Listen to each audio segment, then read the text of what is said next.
Okay, Carter, this is your setup kind of set together. I don't have the meter yet. That's what I'm waiting for to hook up. But I'm hooked up to a motor in this bike. It's the three-phase wires, and then the black one here is the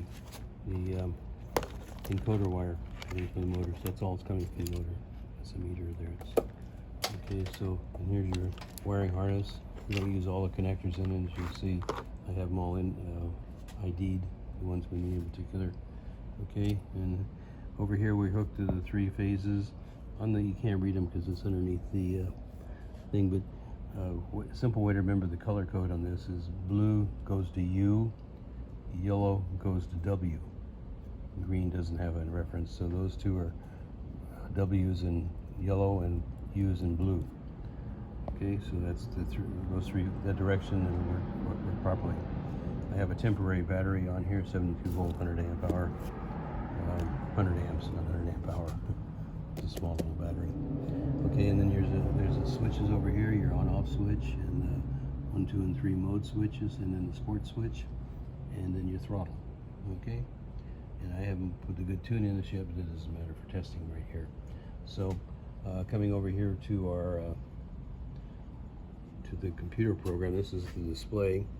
And on the display you can see it shows you the voltage of the battery and the current draw and the RPM. Okay, since it's off, it's on right now, so if I take the mode switch, as you can see the mode switch selections over here. Okay, I'm in medium right now.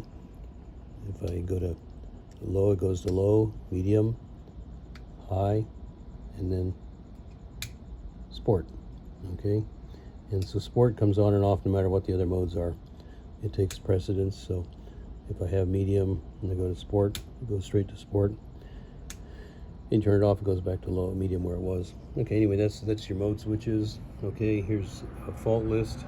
If you have faults, the hall fault is the top one, which is the throttle setting is improper or the throttle is bad. And then going further down, you have a motor hall, which is the encoder for the motor, and various other codes. And then there's also a fault code on the top, which I have a master list, and it's kind of hard to decipher, but it can give you some clues. So anyway, when you give it the throttle, you can see your RPM over here. I'm in. Let's go to low first. Okay, we're in low, and if you pull the throttle all the way, it'll go to about 2,800 RPM. 33 is what it ends up being. Okay, we go to medium, and you'll see a little higher frequency. Then you go to high, it'll go to a little higher frequency, but the motor runs that and it's not hurting it. And if I go to sport, it's still going to be at the same height, 67. When I put the final tune in here, we're going to tune it up to 8,400 RPMs, and it does run, the motors run fine with that. So anyway,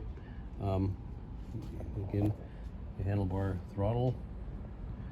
Okay, the switches are over here, and there'll be a meter, which we'll probably put on this side over here. And this is your DC to DC converter. It converts the 72 volts to 12. This is a relay to switch that on and off because it has a high current draw and it will cause sparking and cause your on-off switch to go bad. So the on-off switch turns the relay on. The relay then turns the DC power supply on, which supplies DC power to anything you want to use, and it's the black line in the wiring harness here. I'll have it listed on one of the connectors where you can get DC power for a headlight, or for cooling on the controller if you want to run cooling on the controller or whatever. And so this is the computer interface cable right here.